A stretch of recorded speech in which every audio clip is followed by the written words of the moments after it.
Hi, my name is Brian Marchbanks and I, and my wife, Mary, live in the pretty village of Tynewood Parva in Northamptonshire. While I say village, it's actually more of a hamlet.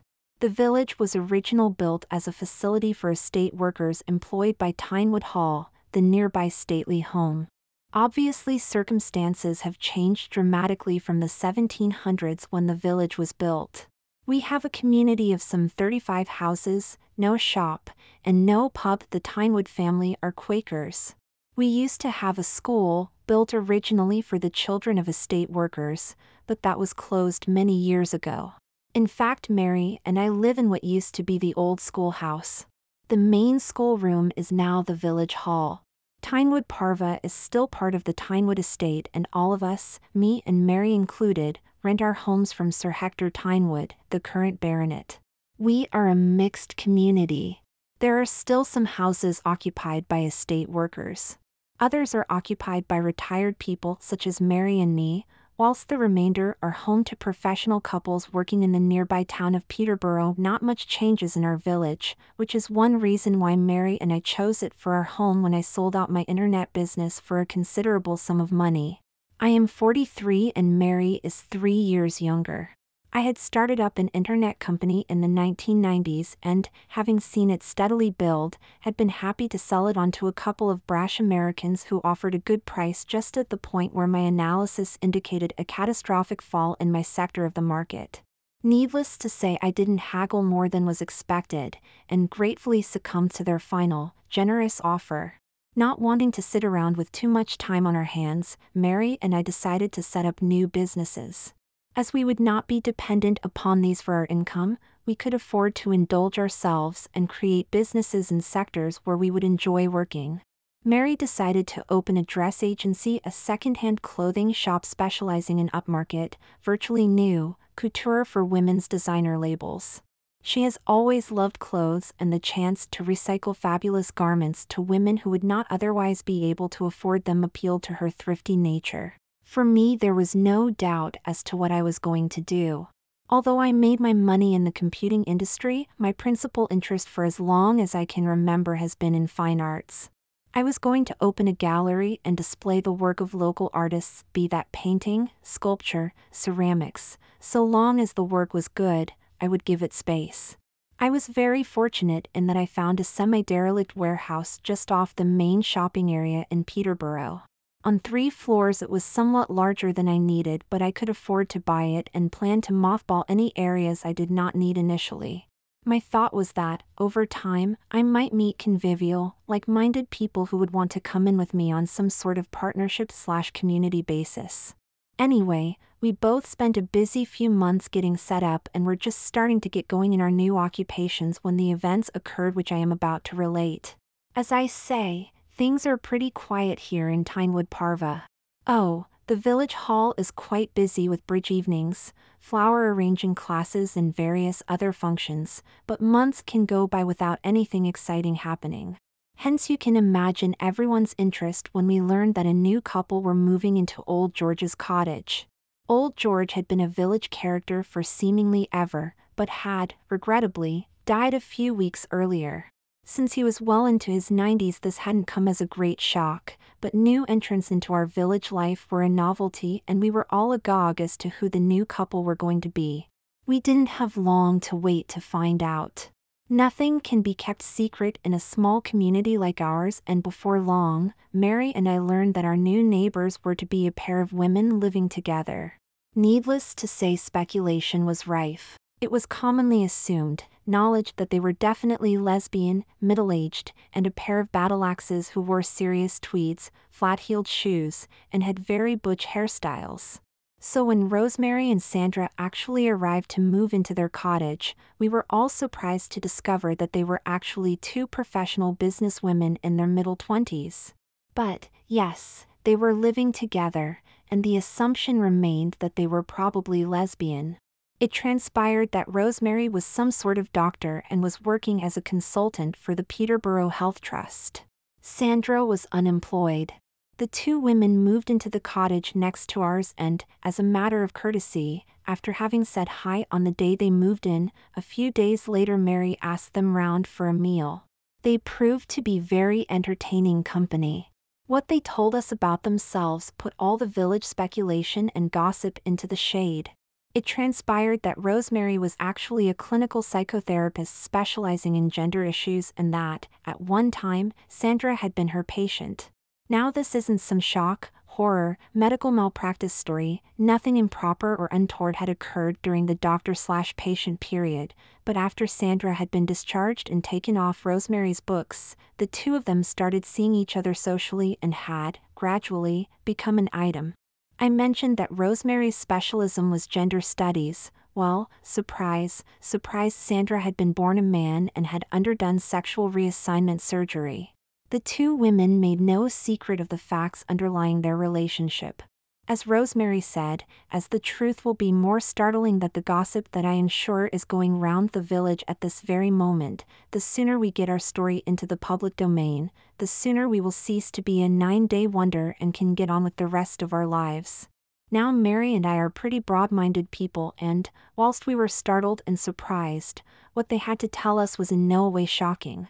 We congratulated them on the happy outcome to their somewhat unusual meeting and offered to do anything we could to make their introduction into our small community a smooth one. They thanked us, but said they had their own plans for disseminating their information. How they did it, Mary and I never found out, but within the week everyone seemed to know their story. It was quite amusing to observe the different reactions. Most folk took it in their stride, but there were a few who wanted to be censorious, but weren't sure whether to take umbrage because of two women living openly together or because one of them used to be a man. It was all too confusing and, in the way of most gossip once the facts are known, within a month had died the death. As they were our new neighbors, Mary and I saw a lot of Rosemary and Sandra. Shortly after we had invited them to dinner, they had us back for Sunday lunch and it soon became a regular occurrence that we would eat together at least once a week. It was during one of these leisurely Sunday lunches that Sandra broached an idea. "Brian, you know you have all that unused space at your gallery," she started. "Have you any definite plans for it?" I explained that I was waiting till the right people came along with whom I would enjoy working, and then I would be happy to consider some form of partnership proposal. "How about me?" inquired Sandra. "Do you think you could get along with me?" I said I was sure I could, but what sort of business did she have in mind? "I was thinking of opening a restaurant," she replied. "Before my operation I trained as a chef and worked in some quite impressive establishments." She then reeled off a few names that convinced me she knew what she was talking about. "I'm not interested in setting up a place with the view of getting a Michelin star sometime in the future," Sandra went on. "I've worked in a couple of those and I didn't like the pressure. I'm thinking about a much more relaxed, laid-back setup. The reason why I think my ideas would dovetail with yours is that I envisage running a high-quality tea room during the day, which I am sure would appeal to the sort of people who come looking at art.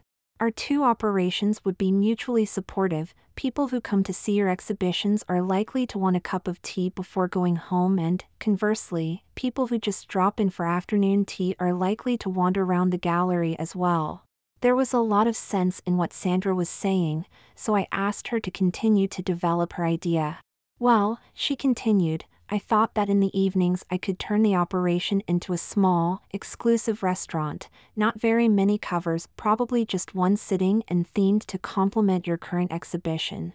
I became very excited by what Sandra was suggesting, and the leisurely lunch rapidly became a white-hot brainstorming session between the four of us. Suffice it to say, over the next few weeks we worked on Sandra's initial idea and turned it into a realistic business plan.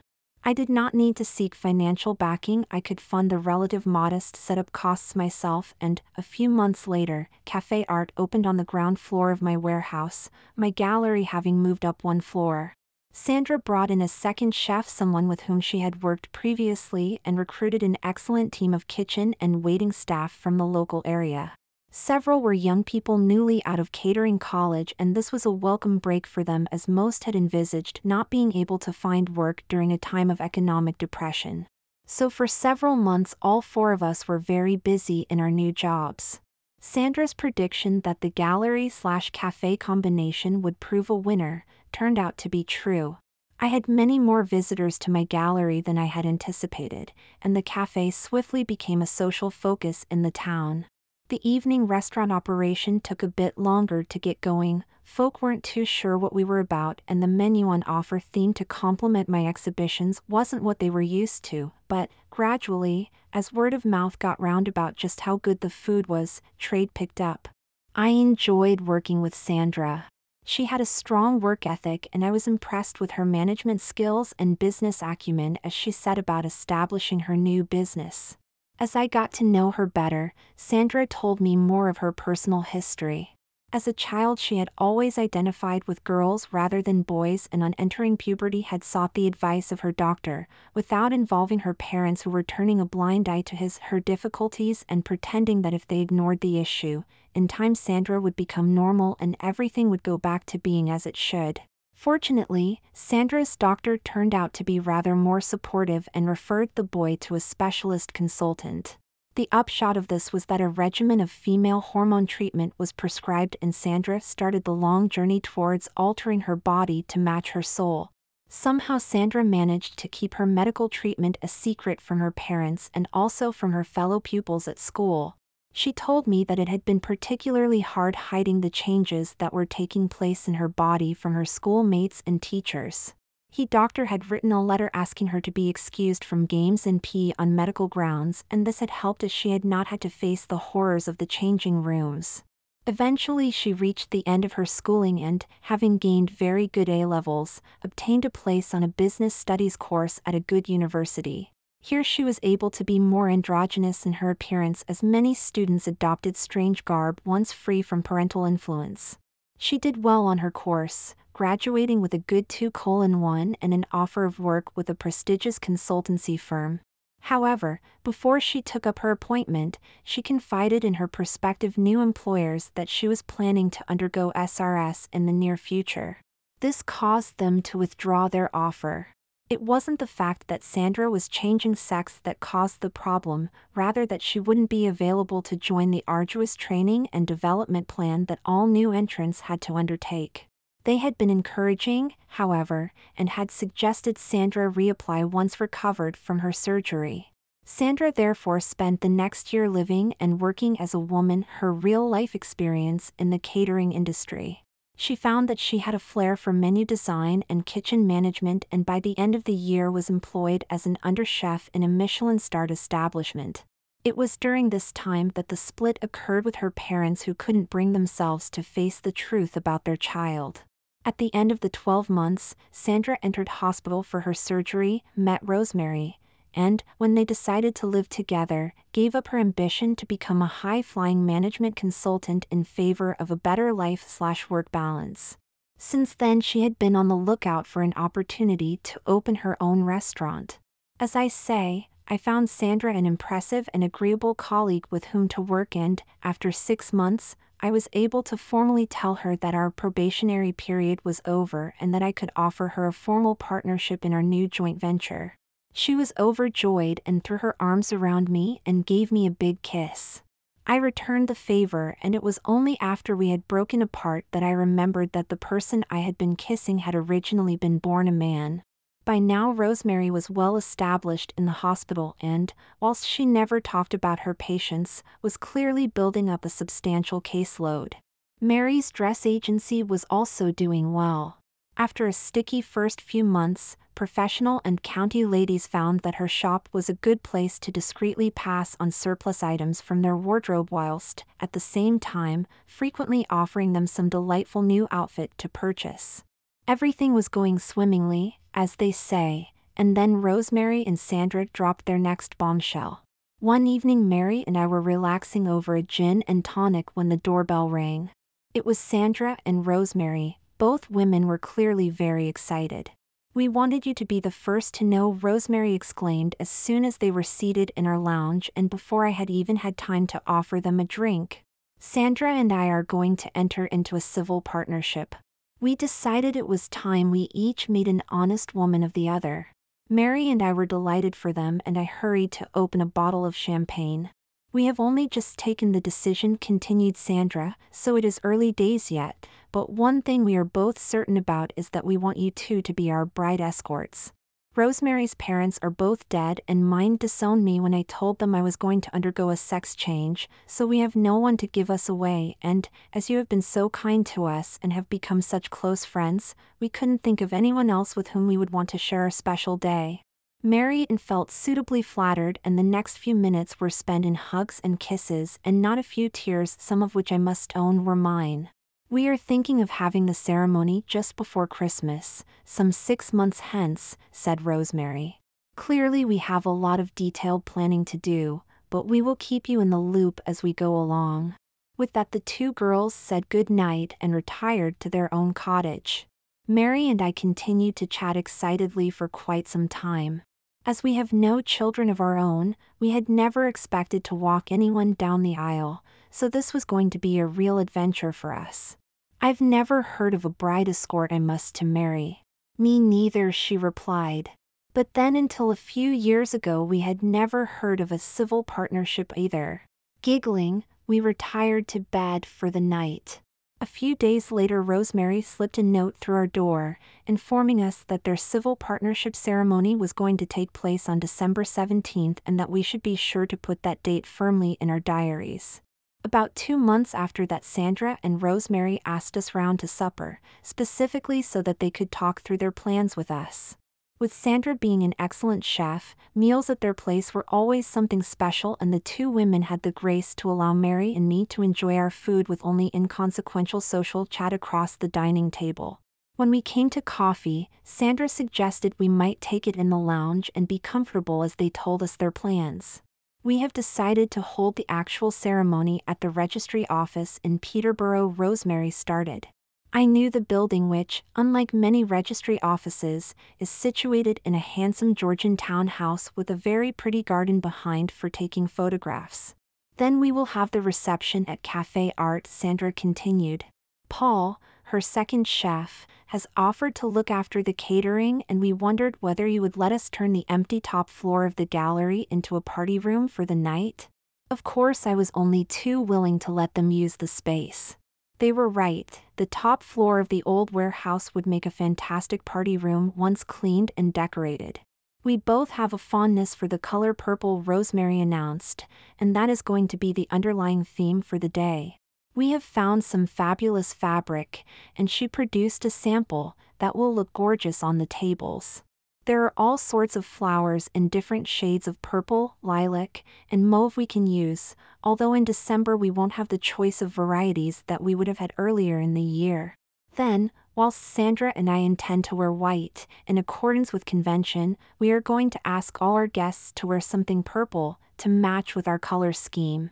This all sounded very stylish, and I must to myself that I shouldn't have any difficulty in finding myself a mauve shirt and deep purple tie, and Mary would have the pick of her dress agency to find herself a, no doubt stunning, purple dress.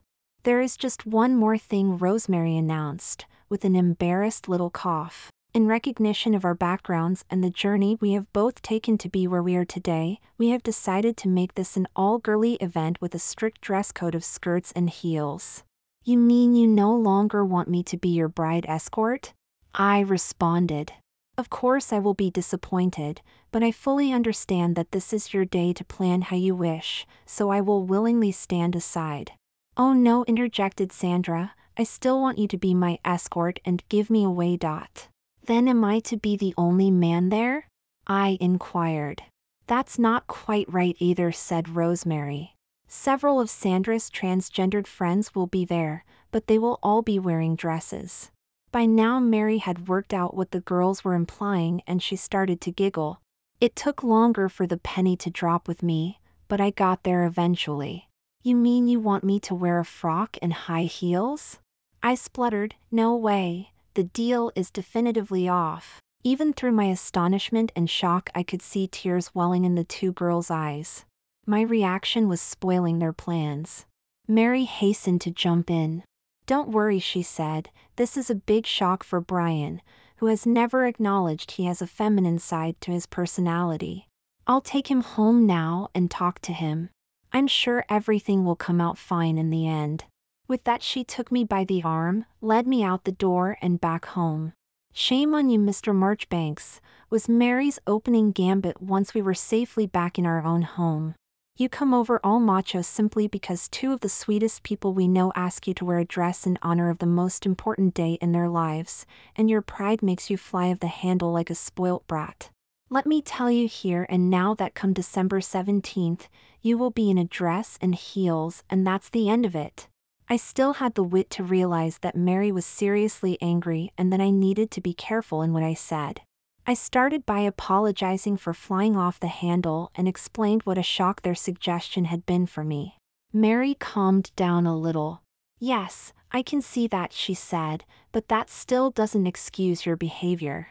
It's no big deal for you to wear a dress once in your life, after all half the population do it all the time." I refrained from pointing out that half were almost exclusively women. Okay, I'd make allowance in the total for a small number of men who enjoyed cross-dressing, but I wasn't one of them.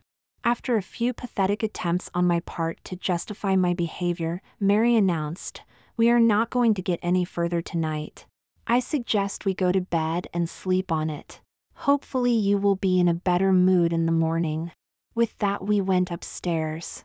Mary lifted the tension between us by saying, with a dirty giggle, "I'm tempted to make you wear a nightdress in bed tonight as a punishment for your bad behavior, but I won't. Just remember, however, that it is there waiting for you if you ever go too far again." We both managed a slight smile at this sally and, rapidly climbing into my pajamas before Mary changed her mind, we snuggled down in bed. The following morning I woke up feeling somewhat ashamed of my behavior the previous evening. Granted, I had no intention of ever wearing a dress, let alone high heels, but that was no excuse for having upset Sandra and Rosemary. I could easily have explained my feelings calmly and rationally, and I am sure everything could have been sorted out without the embarrassing scene I had precipitated. I said as much to Mary when she awoke and offered to go round to Sandra and Rosemary's house immediately after breakfast and apologize.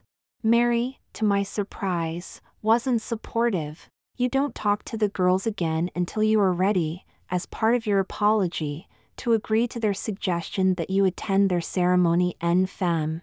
It's not as if you will be the only cross-dressed male there. In fact, you will stand out more if you are the only one wearing trousers and a tie." I couldn't believe that Mary was ganging up with the other two against me in this way. Our discussion continued for some time, occasionally getting quite heated. Eventually, when Mary had demolished all my arguments against cross-dressing one by one, I realized I had painted myself into a corner. I couldn't refuse Rosemary and Sandra's invitation without labeling myself a churlish bore. Reluctantly, I agreed to give cross-dressing a try. "But if I look ridiculous, you must allow me an opt-out," I demanded. "Let's cross that bridge when we come to it," Mary responded enigmatically. Accordingly, that evening, when Rosemary and Sandra returned from work, I went round to their cottage, knocked on the door and, on entering, apologized profusely for my crass behavior and told them that I would go along with their plans as I didn't want to be the one to spoil their big day.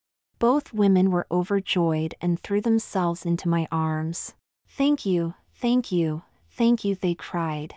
"I'm sure you will make a lovely escort for Sandra," continued Rosemary, "just as I am certain Mary will look stunning escorting me down the aisle." With that, I returned home and confirmed to Mary that I was now fully committed to the project. She immediately sat me down to talk through what would be involved. "There are bound to be a lot of very experienced cross-dressers at the ceremony," she started, "and I am not having my husband looking like some accident in drag when compared to them. So between now and December 17th, you are going to have to learn how to present yourself as a woman and to familiarize yourself with the clothing." I wasn't too happy about what she was saying. To me, it sounded as though I was going to be expected to wear women's clothing rather more often than I had anticipated. Sensibly, however, as I was still in the doghouse because of my earlier behavior, I kept my mouth shut and said nothing. In fact, that was the last thing said on the subject for over a week. Then, on the Friday of the week following, I arrived home from the gallery to discover that Mary, who was normally home before me, was still out. I set about preparing supper and put a bottle of fizz in the fridge to chill. We like to start our weekends off with a nice relaxing drink together. About an hour later, Mary arrived home and staggered into the kitchen laden down with bags and parcels. "What have you been up to?" I inquired. "It looks like you have been very busy this evening." "This is all for you," Mary replied. "I think it is time we started educating you in the ways of womanhood." My heart sank. "You don't mean that all those bags contain female clothing that you expect me to wear, do you?" I whimpered plaintively. "Oh yes, I do," responded Mary, "but it's not all clothing. There are shoes, makeup, jewelry, a wig, and body-shaping devices as well." This was clearly not the moment to start protesting, so I suggested we have supper and talk things through later. Mary agreed, and we sat down to the meal I had prepared. After supper, we sat in the lounge drinking our wine whilst Mary unpacked all her parcels. Once the wrappings were all discarded, there didn't seem to be quite as much as I had at first thought, but it was still a pretty substantial pile. "As I told you when you finally agreed to go through with Sandra and Rosemary's plan," Mary started, "you will need to practice behaving like a woman well before their civil partnership ceremony so as not to make a fool of yourself on the day. We will make a start this weekend and, in the morning, I'll help you get ready. For tonight, I just want you to rub this depilatory cream all over your body, arms and legs, wait 10 minutes for it to work and then shower off. We need to get rid of all your body hair, although, fortunately, you aren't too hairy to start with." I wasn't happy, but I did as Mary asked and went upstairs to the bathroom. It wasn't easy applying the cream evenly everywhere, and eventually I had to call out to Mary to ask her for her help getting to places I couldn't quite reach. Once I was totally covered in cream, I waited for the requisite 10 minutes. My goodness, that stuff itched and burned. Eventually Mary said I could get in the shower, and at first the relief the cooling water brought meant that I didn't notice all my hair flushing down the drain. It was only as I toweled off that I noticed how different my body and limbs looked denuded of hair. "Now rub this in," Mary instructed, passing me another bottle of cream. "This is a special moisturizer that will counteract the effects of the depilatory and soften your skin at the same time." I have to confess that, as we smoothed the scented cream into my body, I rather enjoyed the sensation. "That will do for tonight," said Mary. "We will make a start on your transformation first thing in the morning." We crossed to our bedroom and I opened a drawer to get out a clean pair of pajamas. "Not those," said Mary, with a smile. "Put these on."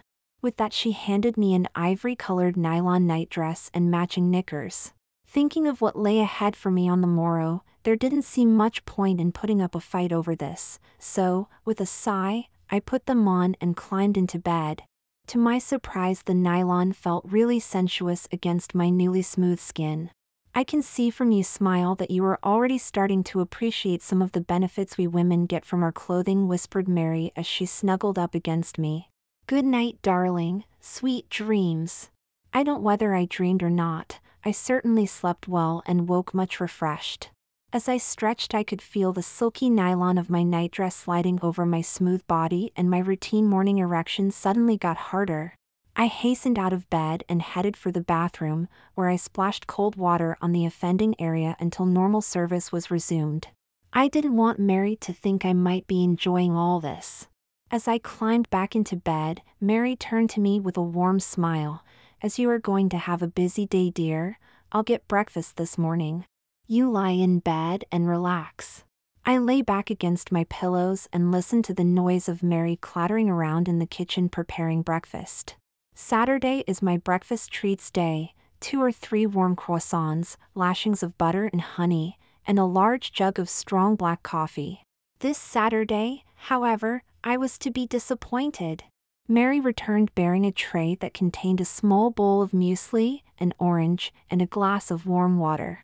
"You are going to need to lose a few pounds if you are to look your best in a dress," announced Mary. "Those love handles are going to have to go for a start." Again, no point arguing, what Mary says is true. If I am going to do this, I want to do it well, and if that means going on a diet for a few weeks, well, that won't do me any harm. My meager breakfast was soon finished, so I stripped off my nightwear and went into the bathroom for a shower. "Remember to shave particularly closely this morning," Mary called out. I did as she asked and returned to the bedroom to find that she had already dressed and gone downstairs, leaving me a pair of knickers and nylon robe on the bed.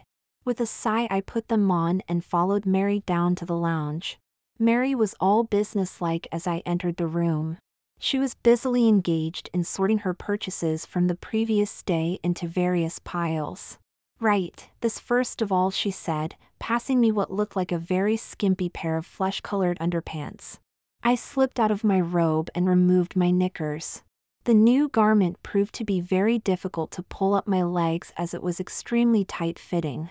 Mary explained that it was a gaff and its purpose was to hold my manhood tucked back between my legs, thereby giving me the appearance of a smooth, feminine front.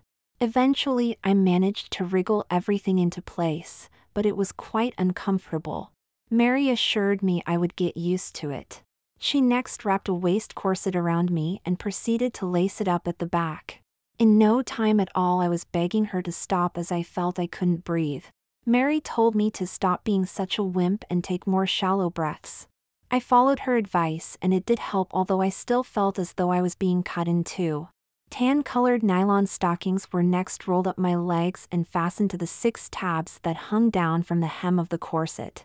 "When you have lost a bit of weight, we may be able to dispense with the corset and then you can wear pantyhose," Mary remarked, "but for now I think suspenders and stockings are the order of the day."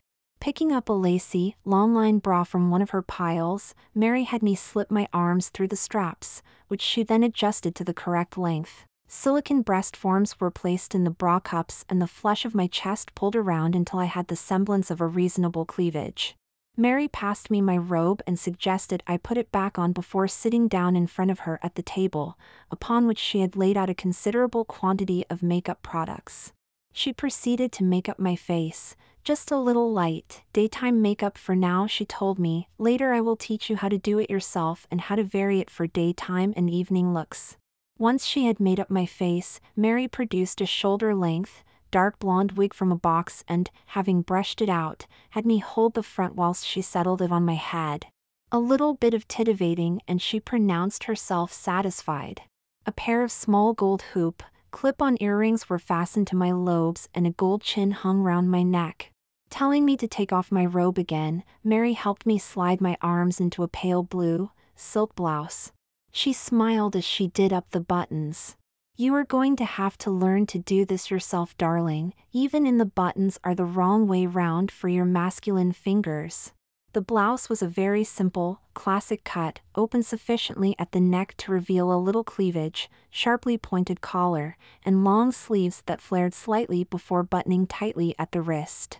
A navy blue, pleated skirt was handed to me next and I stepped into it and settled it round my waist, which, thanks to the corset, was somewhat higher than I was used to. Mary helped fasten the side button and closed the zip. "Now a tricky bit," she warned me, placing a pair of navy blue court shoes on the floor in front of me.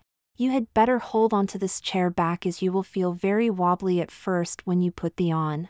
I took her advice and, although the shoes had only a 2-inch heel, I certainly staggered a bit when I came to take my first steps dressed as a woman. Taking hold of my elbow, Mary helped me totter through the door into the hall, where there was a full-length mirror. As I looked at my reflection, I was staggered.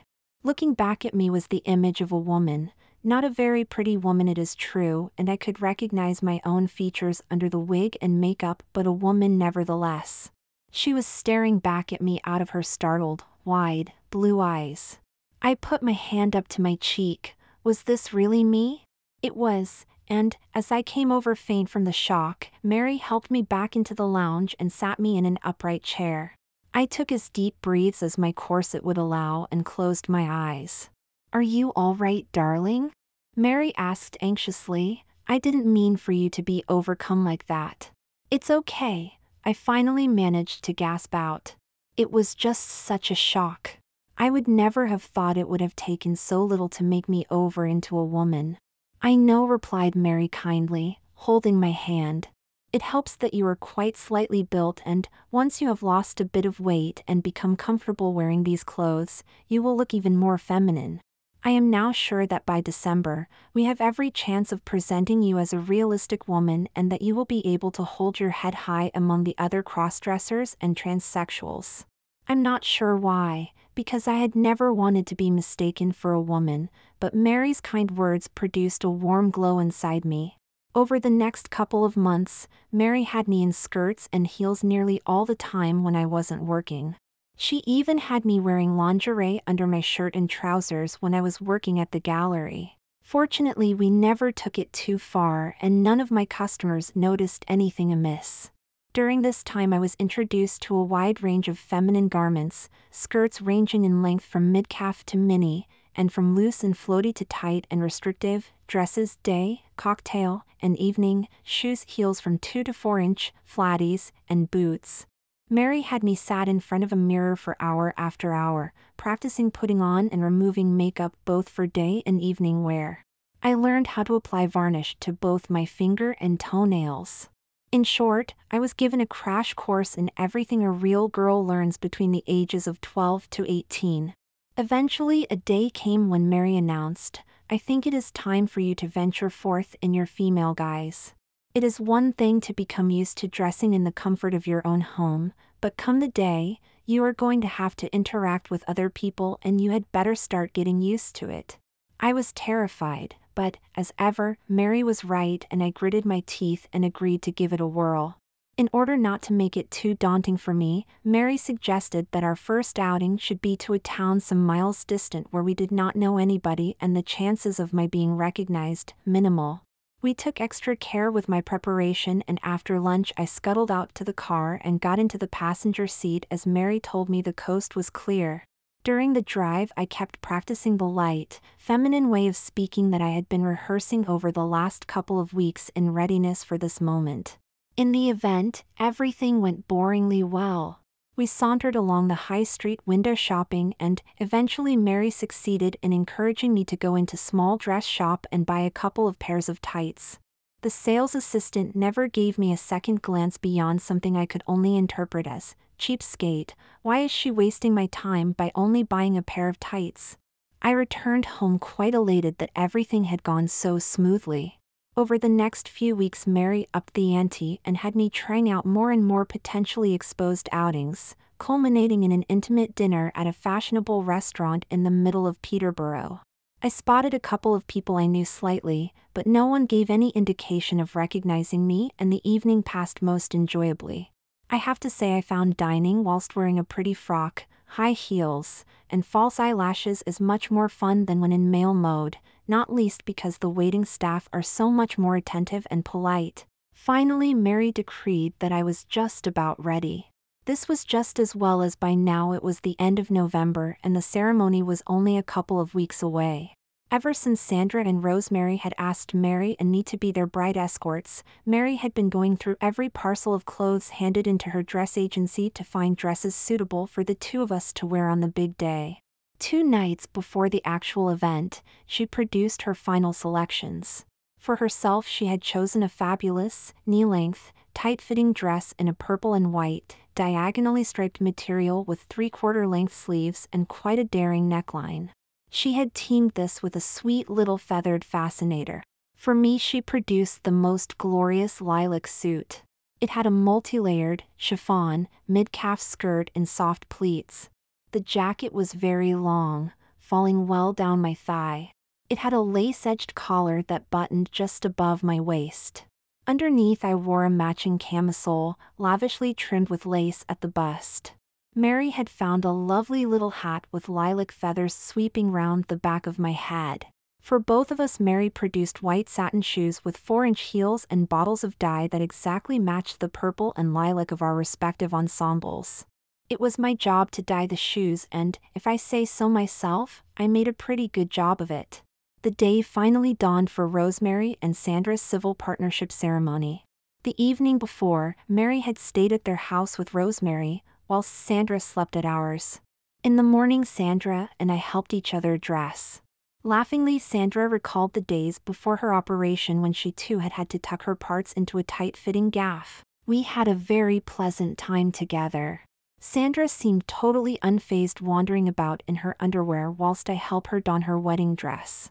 It was a beautiful dress, cut square at the bodice and falling away in a soft flow to a short train. The dress itself was held up by thin spaghetti straps, but over it Sandra wore a little bolero. She had been to the hairdresser's the previous day and wore her hair up in a tight French pleat. A veil, held in place with a little tiara, completed her ensemble. She explained that she and Rosemary had agreed not to see each other's dresses until they met at the registry office. I didn't know what Rosemary was going to wear, but Sandra looked an absolute dream. She was extremely complimentary about my outfit also. At the appointed hour, I helped Sandra into the car we had booked. I was conscious that all our neighbors were out to see our departure and must have been goggling at the sight of me in a skirt suit and heels.